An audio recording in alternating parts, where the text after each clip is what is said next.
Amla news channel. मैं हूं असली देसी पार्टी के प्रदेश कार्यालय पटना इनकम टैक्स चौराहे के पास, और हमारे साथ हैं असली देसी पार्टी के राष्ट्रीय अध्यक्ष ललन यादव जी, जो बिहार में आगामी विधानसभा चुनाव पर उनकी पार्टी किस मुद्दे पर चुनाव लड़ेगी और वर्तमान जो राजनीतिक स्थिति है उस पर उनसे चर्चा करेंगे। सर, आप लोगों का हमारे चैनल में स्वागत है। चलिए, आपके स्वतंत्र, निर्भीक और निष्पक्ष चैनल को ढेर सारी शुभकामनाएं। बहुत जल्द बिहार में चुनाव होने को है। असली देसी पार्टी किस मुद्दे पर बिहार में चुनाव लड़ेगी? देखिए, बिहार में हाहाकार है और घर में बैठा शिक्षित बेरोजगार है।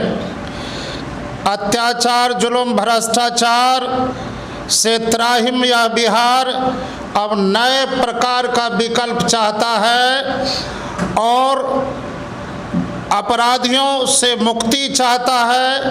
अपराधियों के शिकंजा में यह बिहार अनेकों प्रकार से ईमानदार लोगों को जीना दुश्वार कर दिया है। यहाँ शिक्षा व्यवस्था की हालात बद से बदतर है। सरकारी स्कूल में पढ़ लिख करके कोई भी बच्चा सरकारी कंपटीशन पास नहीं कर सकता है। सरकारी अस्पतालों में गरीब रोगियों का जो इलाज है वो भगवान भरोसे है, और किसानों के सिंचाई की व्यवस्था इस तरह से गड़बड़ है कि समय आने पर खाद बीज में कालाबाजारी, ये बिहार की सबसे बड़ी लाचारी हो जाती है। अरे गली गली में शोर है, अब बिहार के हर विभाग में घूसखोरी बेजोर है। अब बिहार एक नए प्रकार का परिवर्तन चाह रहा है और ऊंची छलांग लगा करके एक नया बिहार चाह रहा है, नया बिहार चाह रहा है। पिछले 20 सालों से विकास की गंगा बिहार में बह रही है, उसके बाद भी पलायन जोरों पर है। इस पर आप और आपकी पार्टी क्या सोच रहे हैं? देखिए, बिहार बेरोजगारों का बिहार हो गया है। पिछले 20 वर्ष तो छोड़ दीजिए, 30 वर्षों से बिहार अफसोस कर रहा है कि हम लोग राजनीतिक चंगुल में फंसने को मजबूर हो गए हैं। आपके चैनल के माध्यम से एक बात आम जनता को याद करा देना चाहते हैं कि बिहार की राजनीति फूट डालकर अब तक कर रही है राज। इस छोटी सी साजिश को अब तक समझा नहीं है बिहार का समाज, समझा नहीं है बिहार का समाज। बिहार ऊब गया है, बिहार का विकास नहीं हो रहा है। बिहार के हर विभाग में भ्रष्टाचार चरम पर है। बिहार में कल कारखाने लगाने की ज़रूरत थी, बिहार को फैक्ट्री लगाने की ज़रूरत थी। ये जो बार बार 20 वर्ष से राज करने वाले नीतीश कुमार ग्लोबल मीट लगाते हैं, और ग्लोबल मीट में जो खर्चा होता है बिहार का वो बेकार हो जाता है। विकास क्या खाक किया है? एक तो सुई की फैक्ट्री भी बिहार में नहीं लगा पाए हैं। अरे ये लोग कभी इधर जाते हैं और कभी उधर जाते हैं, और जनता को मालूम नहीं है कि अब किधर जाते हैं। बेबस बिहार, उबलता हुआ यह बिहार एक नए प्रकार का विकास चाहता है, क्योंकि आज 1974 की स्थिति है, 1977 जैसी लहर है। अब बिहार ऊब करके एक नए प्रकार का विकल्प चाहता है, और नए प्रकार के विकल्प के साथ आम जनता नए प्रकार से संकल्प लेना चाहती है। हम लोग मिलजुल करके हाल ही फिलहाल में बिहार को एक तीसरा विकल्प देने के हेतु बिहार गठबंधन नाम से तीसरे मोर्चे का गठबंधन किए हैं। फिलहाल अगले महीने 10-15 तारीख तक बड़े बड़े केंद्रीय पूर्व मंत्री और पूर्व सांसदों की वहाँ काफ़ी भीड़ लगने वाली है। देखते रहिए आगे होता है क्या। हमारा गठबंधन पूरे बिहार के तमाम 243 विधानसभा सीटों पर पूरी मजबूती के साथ उम्मीदवार उतारेगा।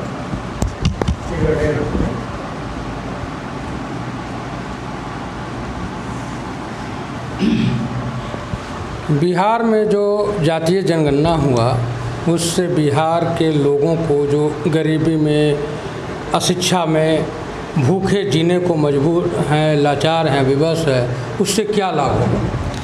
पहले मैं आपके चैनल को बहुत बहुत धन्यवाद करता हूं और जितने भी हमारे दर्शक और पूरे बिहार के जनता लोग जो देख रहे हैं, मैं सभी को क्रांतिकारी सलाम, आदाब और नमस्कार करता हूं। मेरे भाई, आपने जो क्वेश्चन किए पत्रकार महोदय भाई जी कि बिहार में जो जनगणना हुई, इससे क्या बिहार का आगे भविष्य उज्ज्वल में हो सकता है या नहीं, तो मैं आपके चैनल के माध्यम से मैं बता देना चाहता हूँ 20 बरस में जब बिहार का ये मुख्यमंत्री जी, यशस्वी मुख्यमंत्री जी, जब बिहार का तकदीर नहीं बदल पाए तो जाति जनगणना करने से क्या फायदा होगा। अगर जनगणना करना ही था आपको तो बेरोजगारों की जनगणना करते, अगर करना ही था आपको तो भूमिहीन जो कि मजदूर, प्रवासी मजदूर जो कि देश विदेश में जाके खटते हैं और इलेक्शन जब आते हैं तो वो केंद्र में बैठे हुए हैं, एक बिहार में बैठे हुए हैं, जब इलेक्शन का बिगुल बजता है तो वहाँ पर जाके कुछ है ना तांडव करते हैं। पहलगांव हमला, पहलगांव हमला, पुलवामा हमला, कई प्रकार का हमला करवाते हैं, जिससे कि हमारे बिहार वासियों को दिग्भ्रमित में करना चाहते हैं और वोट बैंकिंग के जरिए से राजगद्दी पर बैठना चाहते हैं। मैं उन्हीं प्रधानमंत्री जी को और यशस्वी मुख्यमंत्री जी को मैं बता देना चाहता हूं, अगर आप जातीय जनगणना करना चाहते हैं तो सबसे पहले आपको बिहार में बेरोजगारों की जनगणना करना चाहिए। और मैं बता देना आपके चैनल के माध्यम से करना ही है, भूमिहीनों का जनगणना कीजिए। आप जब बिहार में जब वोटिंग का समय आता है तब ताश खेलना चालू कर देते हैं। इस तरह से हमारे भोले भाले जनता को आपने मजबूर करने का काम करते हो। रह गई बात 20 वर्ष में जब आपने 20 साल में आप 20 फैक्ट्री नहीं लगा पाए तो जाति जनगणना करने से क्या फायदा? कोई फायदा नहीं होगा। यह सिर्फ राजनीतिक का बिगुल बच चुका है। न कहता है कि जब अगर तावा पर ज्यादा तो रोटी रह जाएगा तो रोटी भी है ना जलना चालू जाता है। घोड़ा को जब तक चाबुक नहीं दीजिएगा घोड़ा का चाल खराब हो जाता है। तो मैं आपके चैनल के माध्यम से बता देना चाहता हूँ, यह सरकार को जल्द से जल्द सीट से है ना बेदखल किया जाए और नया सरकार का निर्माण किया जाए। मैं रवि रोशन, जिला अध्यक्ष, पटना। अभी मोदी जी ने घोषणा किया बिहार को 50,000 करोड़ रुपया देने के लिए, जिससे बिहार का तो विकास की संभावना पूरी दिखती है। इस पर आप क्या कहते हैं? मोदी जी के बारे में हमसे क्वेश्चन ही मत क्या कीजिए। हमारे ऑपरेशन सिंदूर में जहां पर हमारे सैनिक का शहादत जो शहीद हुए हैं उनका फोटो लगना चाहिए। ये है ना वर्दी पहन लेते हैं, कभी है ना वायुसेना बन जाते हैं, कभी थल सेना बन जाते हैं, कभी नेवी बन जाते हैं। मैं मोदी जी को मैं बता देना चाहता हूं कि आप कभी वायुयान में पायलट का काम किए हैं? नहीं किए हैं। आप बॉर्डर पर जाकर गोली फायरिंग किए हैं? नहीं किए हैं। यह सिर्फ है ना इसका एजेंडा है, वोट लेने का है ना नया तरीका है और जनता को गुमराह करते हैं। या पहलगांव हमला, पुलवामा हमला, उड़ी हमला बताकर वोट लेना चाहती है सरकार। मोदी का सवाल हमसे पूछवे मत कीजिए। नीतीश के राज में अल्पसंख्यकों के लिए 200 गुना बजट बढ़ाया गया। इससे बिहार के अल्पसंख्यकों को कितना लाभ हुआ?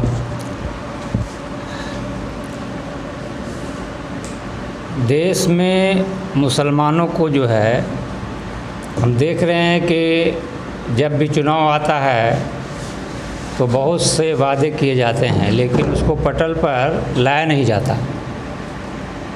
आज पूरे देश में मुस्लिम पर्सनल लॉ बोर्ड के लिए जो सरकार नियम लाई है, एक तरफ उलमा बोर्ड हमारे और बहुत से नेता लोग उसका विरोध किए, लेकिन सरकार मनमानी ढंग से बिना मुसलमानों का जो होता है कि भाई आप राय मशवरा से कोई भी बिल पास कीजिए, तो संसद में ठीक है मुसलमान जनप्रतिनिधि की बात नहीं मानी गई और बिल आपने मनमानी ढंग से पास कर दिया। अब चुनाव आया तो हम लोग जवाब देंगे इनको।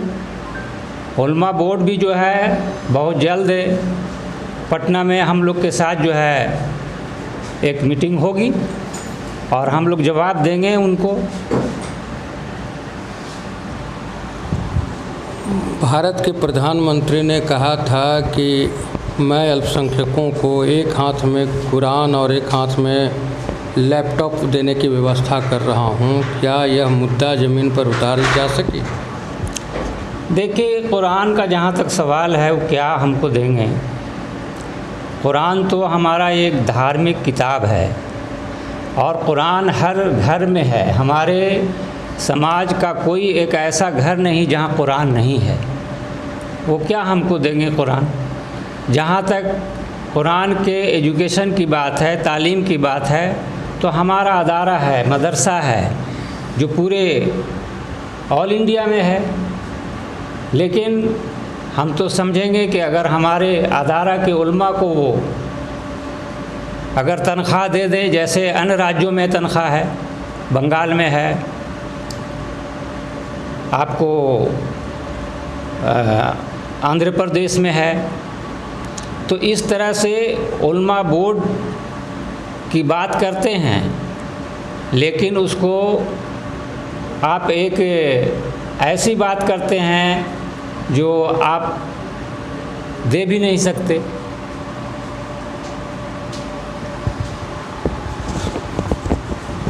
सर, बिहार में दो गुट है। एक तरफ लालू जी के पुत्र तेजस्वी यादव उसके मुखिया हैं और दूसरे तरफ नीतीश जी हैं। इस बीच में आपका जो गठबंधन है वो किस तरह से जनता के सामने अपने बातों को रख पाएगा? देखिए, बिहार का कोना कोना बेरोज़गारी से है रोना रोना। हालात बद से बदतर है। जिस विभाग में जाइएगा उस विभाग में भ्रष्टाचार इतने प्रकार से जड़ तक फैला हुआ है कि गरीब लोगों का काम नहीं हो पाता। ये सच है कि गरीबों के मेहनत से हमारा भारत महान है।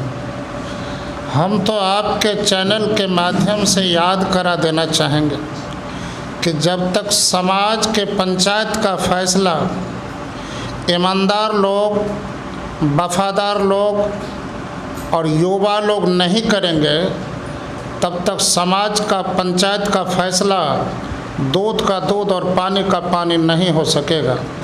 अब समय आ गया है आर पार की लड़ाई का। 30 वर्षों के शासन में आदरणीय लालू यादव परिवार भी शासन किए, आदरणीय नीतीश कुमार के शासन को भी आप लोग और बिहार की जनता देख रही है 20 वर्षों से। क्या हो गया? बिहार अब अफसोस कर रहा है। बिहार में दोनों के शासन में अभी तक एक भी फैक्ट्री नहीं लगी और न सही तरीके से विकास हो पाया। बिहार के विकास का स्तर घट गया है, कारण कि बिहार से लाखों लाख युवा पलायन कर रहे हैं। अब देखिए, बिहार में लघु उद्योग, कुटीर उद्योग जो पहले ज़माने में होते थे अभी गायब है, नहीं है। तो किस प्रकार से आम जनता का विकास होगा, इस लक्ष्य से हमारी सरकार भटकी हुई है। हम तो चाहेंगे कि जो निर्दोष लोगों को गलत तरीक़ा से फंसाने वाले दरोगा, जो निर्दोष लोगों को गलत तरीक़ा से जेल भेज देते हैं, तो उसको भी उचित सज़ा थानेदार को भी मिलनी चाहिए। और जब तक निर्दोष लोगों को गलत तरीक़ा से फंसाया जाता रहेगा, तब तक बिहार में संशय का माहौल रहेगा। आज देखिए ना, बिहार में किस तरह से अपराध हावी है कि शाम ढलते ही हमारी माँ और बहनें जब सड़क पर चलती है तो अपनी इज्जत को बचाने के लिए इंसान लोगों से दुआएं मांगती है कि काश शाम हो गई, हमारी इज्जत बच जाए। हर तरह की समस्याएं बिहार में भरमार है। अभी देखिए, मज़दूर लोग मज़दूरी करते हैं, उनके लाइफ का कोई ठीक नहीं रहता है। बड़े बड़े 5 मंजिला पर भी डेंटिंग पेंटिंग और बांस पर लटक के करते हैं। अपनी जीवन को लॉटरी में रख के करते हैं, तो हर एक मजदूरों को सरकार के तरफ से 5 लाख का फ्री बीमा होना चाहिए कि नहीं होना चाहिए। और ये सब मांग हम लोगों की जायज़ है। और देखिए, दिन में पीसी घूस, और जब तक दिन में पीसी और रात में सीसी लेने वाले लोग बिहार में हावी होंगे, तब तक बिहार का विकास क्या खाक होगा। यहाँ अफसरशाही हावी है। अफसरशाही के हावी होने के चलते बिहार में भ्रष्टाचार चरम सीमा पर है। नीतीश के शासन में बिहार का विकास नहीं हुआ है। अभी देखिए, इतने प्रकार का बेरोजगार, लाखों लाख बेरोजगार रेलगाड़ी में भर के पलायन कर रहे हैं। ये तो स्टेशन पर जाने के बाद पता चलता है कि बिहार का कितने प्रकार से विकास हुआ है। शिक्षा का स्तर इतने प्रकार से घटिया है कि स्कॉलरशिप के नाम पर भी लूट खसोट हो रही है हर एक विभाग में। देखिए, हम तो आपके चैनल के माध्यम से खाली संक्षिप्त में कह देना चाहते हैं कि अरे सत्ता पर बैठने वाले जालिम कितना जुल्म करेंगे सत्ता के हथियारों से। अब तो चप्पा चप्पा गूंज उठा है पूरा बिहार इनकलाब के नारों से, इनकलाब के नारों से। अभी आप असली देसी पार्टी कार्यालय में राष्ट्रीय नेता ललन यादव जी के साथ अन्य नेताओं को सुना। इनके बिहार में क्या समस्या है, उसके निराकरण ये कैसे करेंगे, इस पर इन्होंने अपनी बात को रखा। सर, आप लोगों ने जो समय दिया उसके लिए धन्यवाद। चलिए, आपके निष्पक्ष खबर देने हेतु आपके सभी चैनलों को ढेर सारी शुभकामनाएं।